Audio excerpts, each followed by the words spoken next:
श्री गणेशाय नमः। ओम नमो भगवते वासुदेवाय। प्रिय भक्तों, अनंत भक्ति सागर ऑफिशियल परिवार में आप सभी का हृदय से स्वागत है। एक बार पुनः देवर्षि नारद जी ने भगवान श्री हरि विष्णु को प्रणाम करते हुए विनम्र भाव से कहा। नारद जी बोले, हे जगत के पालनहार, आपने आषाढ़ मास के अनेक रहस्यों और उसके पुण्य का वर्णन किया है। अब कृपा करके उस दिव्य कथा का अगला प्रसंग सुनाइए, जिससे समस्त प्राणी धर्म, भक्ति और सदाचार के मार्ग पर चल सके। भगवान श्री हरि विष्णु मुस्कुराए और बोले, हे नारद, ध्यान पूर्वक सुनो।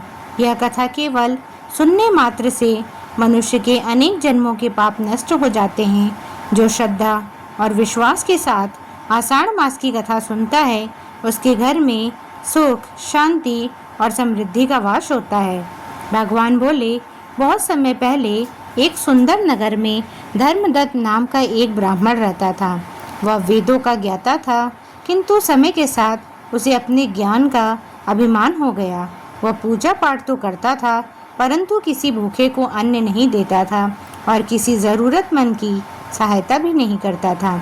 उसी नगर में एक वृद्ध साधु रहते थे। वे प्रतिदिन भगवान विष्णु का नाम जपते और लोगों को धर्म का उपदेश देते थे। आषाढ़ मास के आगमन पर उन्होंने पूरे नगर में घोषणा की कि जो भी इस पवित्र मास में भगवान विष्णु का स्मरण करेगा, तुलसी की पूजा करेगा, दान करेगा और कथा सुनेगा, उसके जीवन के सभी कष्ट दूर होंगे। नगर के अधिकांश लोग श्रद्धा से व्रत और पूजा में लग गए, किंतु धर्मदत्त मन ही मन हंसने लगा। वह बोला, सिर्फ कथा सुनने और दान करने से यदि सब कुछ मिल जाता तो संसार में कोई दुखी ही नहीं रहता। उसकी यह बात सुनकर वृद्ध साधु ने शांत स्वर में कहा, पुत्र, भगवान बाहरी कर्म से अधिक मन की भावना देखते हैं। अभिमान सबसे बड़ा शत्रु है। जब तक मन में विनम्रता नहीं आएगी, तब तक भक्ति का फल भी नहीं मिलेगा। लेकिन धर्मदत्त ने उनकी बात पर ध्यान नहीं दिया। उसी रात भगवान विष्णु ने धर्मदत्त को स्वप्न में दर्शन दिए। उनका तेज इतना अद्भुत था कि धर्मदत्त भय और आश्चर्य से कांप उठा। भगवान बोले, धर्मदत्त, ज्ञान तभी सार्थक है जब उसके साथ दया, सेवा और विनम्रता हो। केवल अभिमान से किया गया धर्म कभी फलदायी नहीं होता। इतना कहकर भगवान अंतर्ध्यान हो गए। स्वप्न से जागने के बाद धर्मदत्त का हृदय विचलित हो उठा। उसे अपनी भूल का एहसास होने लगा। अब वह सोचने लगा, क्या सचमुच मैंने अपने अभिमान के कारण धर्म का वास्तविक मार्ग छोड़ दिया है? यहीं से उसके जीवन में एक नए परिवर्तन की शुरुआत होती है। भगवान श्री हरि के दिव्य दर्शन के बाद धर्मदत्त सारी रात सो नहीं पाया। उसके मन में बार बार यही वचन गूंज रहे थे, ज्ञान तभी पूर्ण होता है जब उसके साथ दया, सेवा और विनम्रता भी हो।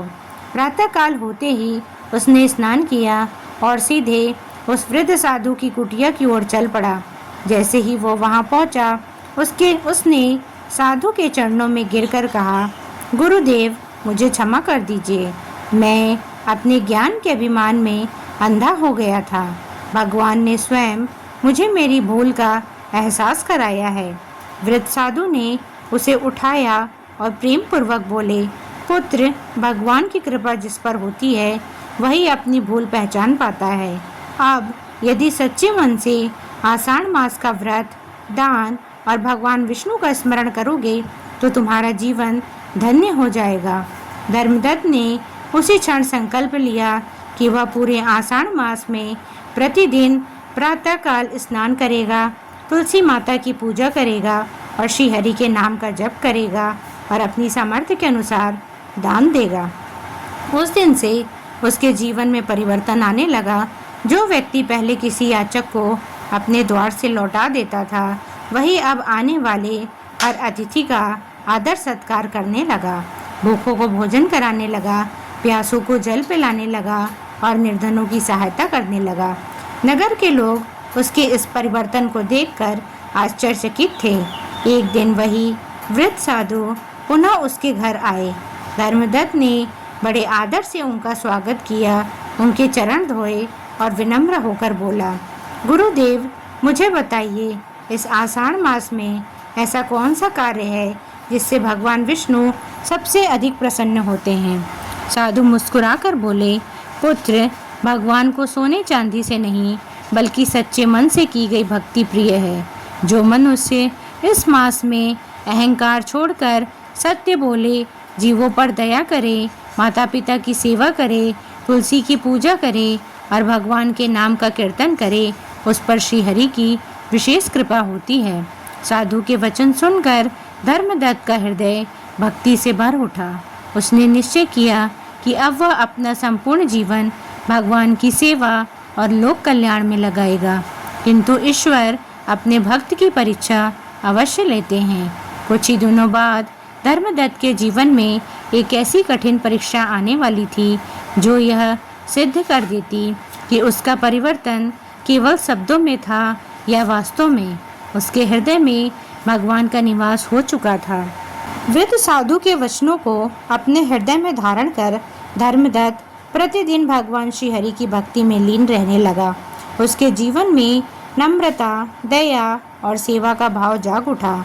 नगर के लोग भी उसके परिवर्तन की प्रशंसा करने लगे। लेकिन एक दिन भगवान श्री हरि ने सोचा, देखें, धर्मदत्त का परिवर्तन केवल परिस्थितियों का प्रभाव है या उसके हृदय में सच्ची भक्ति जाग चुकी है। यही सोचकर भगवान विष्णु ने एक वृद्ध, दुर्बल और अत्यंत ही निर्धन ब्राह्मण का रूप धारण किया। उस दिन मूसलाधार वर्षा हो रही थी। आकाश में घने बादल छाए थे, बिजली चमक रही थी और नगर के सभी लोग अपने अपने घरों में बैठे थे। ऐसे समय वह वृद्ध ब्राह्मण धर्मदत्त के द्वार पर पहुंचा और धीमे स्वर में बोला, वत्स, मैं कई दिनों से भूखा हूँ। यदि संभव हो तो मुझे थोड़ा सा भोजन और आज की रात विश्राम करने का स्थान मिल जाए। धर्मदत्त तुरंत बाहर आया। उसने देखा कि वृद्ध का शरीर वर्षा से भीग चुका था और वह ठंडे से कांप रहा था। धर्मदत्त ने बिना एक क्षण भी विलंब किए उन्हें भीतर बुलाया, अपने सूखे वस्त्र उन्हें पहनाए, उनके चरण धोए और बड़े प्रेम से भोजन परोसा। वृद्ध ब्राह्मण ने भोजन करते हुए कहा, पुत्र, मेरे पास तुम्हें देने के लिए कुछ भी नहीं है। मैं केवल भगवान से तुम्हारे कल्याण की प्रार्थना कर सकता हूँ। धर्मदत्त ने हाथ जोड़कर उत्तर दिया, महाराज, आपकी सेवा करना ही मेरे लिए सबसे बड़ा सौभाग्य है। यदि भगवान की कृपा मिल जाए तो संसार का कोई धन उसके बराबर नहीं हो सकता। वृद्ध ब्राह्मण मुस्कुराए। उन्होंने भोजन समाप्त किया और रात को वहीं विश्राम किया। प्रातःकाल जब धर्मदत्त उनकी सेवा करने पहुंचा तो उसने देखा कि वहां कोई साधारण वृद्ध नहीं बल्कि स्वयं चतुर्भुज भगवान श्री हरि विष्णु दिव्य तेज के साथ प्रकट हैं। उनके साथ माता लक्ष्मी भी विराजमान थी। चारों ओर दिव्य प्रकाश फैल गया। सुगंधित पुष्पों की वर्षा होने लगी और आकाश में देवताओं ने जय जयकार की। धर्मदत्त यह दिव्य दृश्य देखकर भाव विभोर हो गया। वह तुरंत भगवान के चरणों में गिर पड़ा। उसकी आंखों से आनंद के आंसू बहने लगे। भगवान श्री हरि बोले, वत्स धर्मदत्त, आज तुमने बिना किसी स्वार्थ के एक अतिथि की सेवा की है। यही सच्चा धर्म है।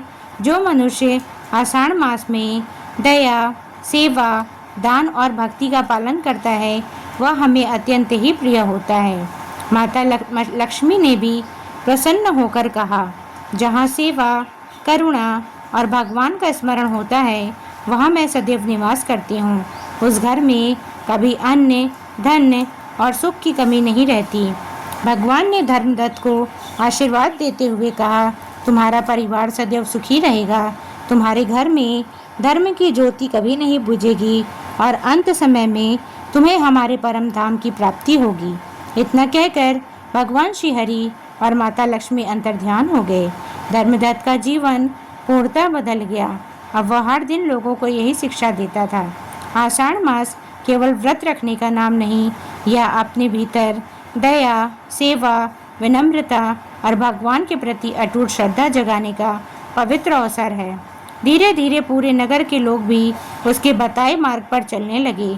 वहाँ भक्ति, प्रेम और सेवा का वातावरण फैल गया। लोग एक दूसरे की सहायता करने लगे और भगवान श्रीहरि के नाम का संकीर्तन करने लगे।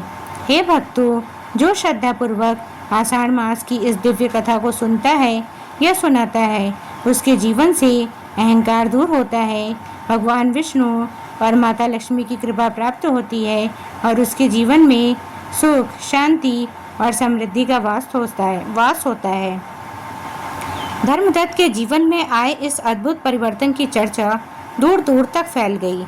जो लोग पहले उसे केवल एक विद्वान ब्राह्मण के रूप में जानते थे, अब उसे एक सच्चा भक्त और सेवाभावी पुरुष मानने लगे। प्रतिदिन उसके घर भगवान विष्णु की कथा, भजन और सत्संग होने लगा। नगर के निर्धन, असहाय और यात्री वहाँ के कभी खाली हाथ नहीं लौटते थे। एक दिन वही वृद्ध साधु पुनः धर्मदत्त के घर आए। धर्मदत्त ने अत्यंत श्रद्धा से उनका स्वागत किया और बोला, गुरुदेव, अब यह सब आपकी कृपा और भगवान श्रीहरि की असीम दया का ही फल है। यदि उस दिन आपने मुझे सत्य का मार्ग न दिखाया होता तो मेरा जीवन अभिमान में ही व्यर्थ चला जाता। साधु मुस्कुराकर बोले, पुत्र, गुरु केवल मार्ग दिखाता है, उस मार्ग पर चलना शिष्य का कार्य होता है। तुमने भगवान के वचनों को अपने जीवन में उतारा, इसलिए आज तुम्हारा जीवन सफल हो जाएगा। इसके बाद साधु ने नगरवासियों को संबोधित करते हुए कहा, सुनो, आषाढ़ मास का वास्तविक महात्म्य केवल व्रत रखने में नहीं, बल्कि अपने आचरण को पवित्र बनाने में है। जो मनुष्य इस मास में क्रोध, लोभ, अहंकार और ईर्ष्या का त्याग करता है, सत्य बोलता है, माता पिता और गुरु की सेवा करता है, भगवान विष्णु का स्मरण करता है तथा यथाशक्ति दान करता है, उसके सभी कष्ट दूर हो जाते हैं। सभी नगरवासियों ने हाथ जोड़कर संकल्प लिया कि वे प्रत्येक वर्ष श्रद्धा और भक्ति के साथ आषाढ़ मास का पालन करेंगे। समय बीतता गया। धर्मदत्त का परिवार सदैव सुख, शांति और समृद्धि से परिपूर्ण रहा। उसके घर में कभी अन्न और धन की कमी नहीं हुई। उसके पुत्र पौत्र भी धर्म और सेवा के मार्ग पर चलते रहे। जब धर्मदत्त की आयु पूर्ण हुई, तब एक दिन आकाश से दिव्य विमान उतरा। भगवान विष्णु के पार्षद उसमें विराजमान थे। उन्होंने धर्मदत्त से कहा, हे पुण्य आत्मा, भगवान श्रीहरि ने तुम्हें अपने परम धाम वैकुंठ में बुलाया है। अब तुम्हें जन्म मरण के बंधन से मुक्ति प्राप्त होगी। धर्मदत्त ने भगवान का स्मरण किया, सभी को आशीर्वाद दिया और दिव्य विमान में बैठकर वैकुंठ धाम को प्रस्थान कर गया। देवताओं ने पुष्प वर्षा की और चारों ओर श्रीहरि के जय घोष गूंज उठे। इस कथा से हमें यह शिक्षा मिलती है कि केवल ज्ञान से नहीं, बल्कि विनम्रता और सेवा से भगवान प्रसन्न होते हैं।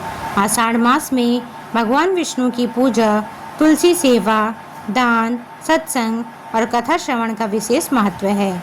जो व्यक्ति इस मास में सच्चे मन से भक्ति करता है, उसके परिवार पर भगवान विष्णु और माता लक्ष्मी की कृपा बनी रहती है।